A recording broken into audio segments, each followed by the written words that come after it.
Good afternoon, everyone. It's Hanifa Menon from hearthealthbrainhealth.com, encouraging healthy grieving and mindful actions.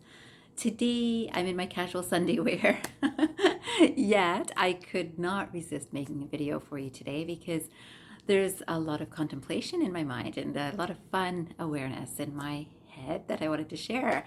So today I was reflecting on this word called Turiya. So I don't know if you've ever heard that word, but it's a Sanskrit word, Turiya, Turiya, which is what I'll name this video. But this is all about what's sometimes known as the fourth. Sometimes people have called it the fourth state, but that would be not quite right. I'll explain that in a minute. First of all, I'll tell you about Turiya. And Ramana Maharshi had this great quotation. Turiya is very much related to the realized soul. So this quotation says, the realized soul, being established in the fourth state, Turiya, the supreme reality, he detachedly witnesses the other three states, waking, dreaming, and dreamless sleep, as pictures superimposed on it. So this is interesting, right? If you have been watching me for a while, you'll notice that I have spoken about the waking, dreaming, and dreamless states, non-dream states. And this is an interesting awareness in the first place, right? So first recognizing that those are three different states that we're in.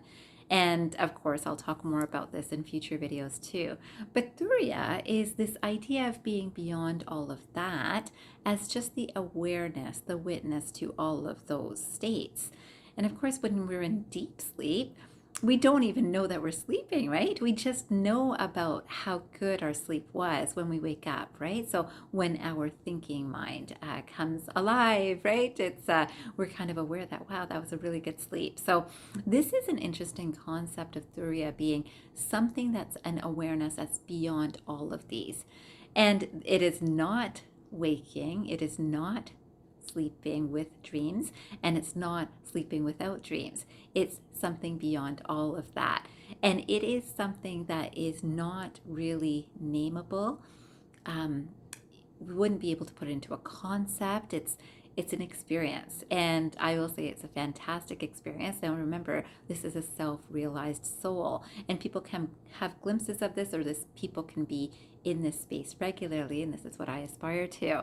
So I came across a little bit of description of Turiya, which I thought you might be interested in.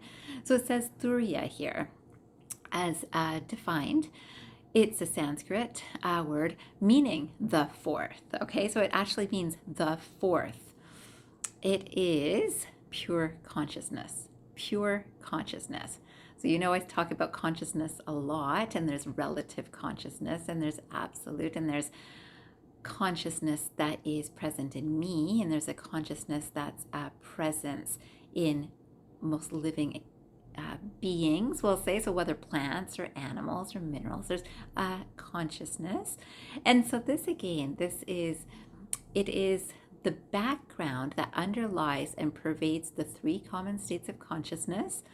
The common states of consciousness are waking, dreaming, and dreamless, deep sleep, right? So this is again things that I have talked about already. And Turiya is something beyond that, which I wanted you to enjoy thinking about today, because again, if you think about, so when this quotation came up that I read about Ramana Maharshi's quotation, the whole idea is, imagine if our consciousness is this screen, or our life, let's say our life is a screen on which all of our events are being played, and we can see them and experience them. So like you're watching a movie on a screen, you're watching the movie, and of course you can turn that movie off and it stops, right? And you're out of the movie.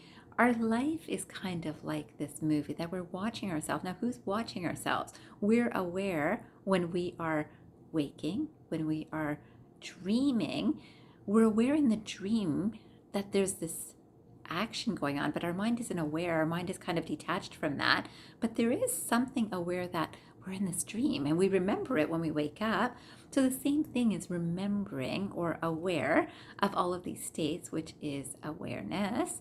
But when we're in a Turiya state, it's a pure awareness. It's a pure consciousness. So it's pure consciousness. Okay. So I wanted to make sure that I just plant the seed that in everything that we learn, there's something just a little bit more, just a little bit more. And this is what I would love to help you learn. You know that I am going to be putting out a course sometime soon about this experience, because this experience, it really is undefinable and it is fantastic. Some of you might have come across the words called Satchit Anand, which is consciousness, existence, and bliss. So this, or existence, consciousness, and bliss, and these three things is what is aspired to when a person is seeking self-realization.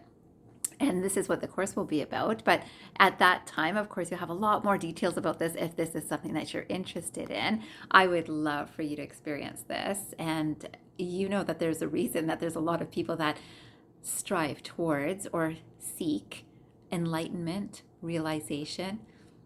Some people call it moksha. Same idea, right? This is this freedom of the confines of our own mind. So this quotation that I came across next was, you know, I would love this. This is actually a quotation from an Upanishad, which is called the Manduka Upanishad. And this quotation says, only when meditation has purified the mind can you know the one beyond all divisions. And you know that I'm all about unity consciousness.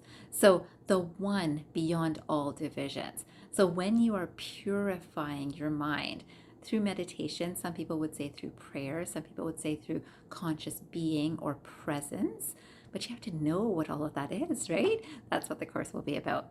And in any case, only in that space can you really understand and know the one beyond all divisions. And I hope that more people want to know that one. I finally wanted to finish with this beautiful quotation because it's so poetic, and it's also from the same Upanishad. And Upanishads are teachings, these Sanskrit teachings. These are Vedic scripture. So I'm sharing that with you.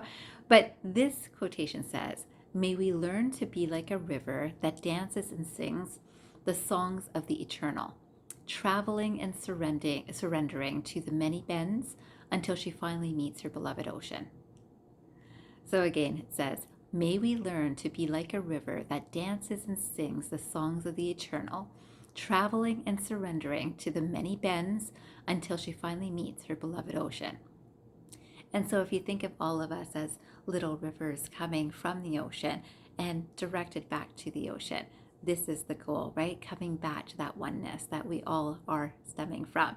I hope today you will think about some sort of ways that you think more about how we are more connected than different from one another.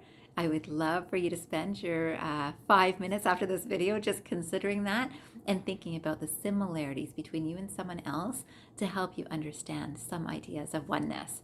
I wish you a fantastic day ahead, a beautiful evening, a good Sunday night, and I hope you remember, transform your mind and transform your life. Have a great day, everyone.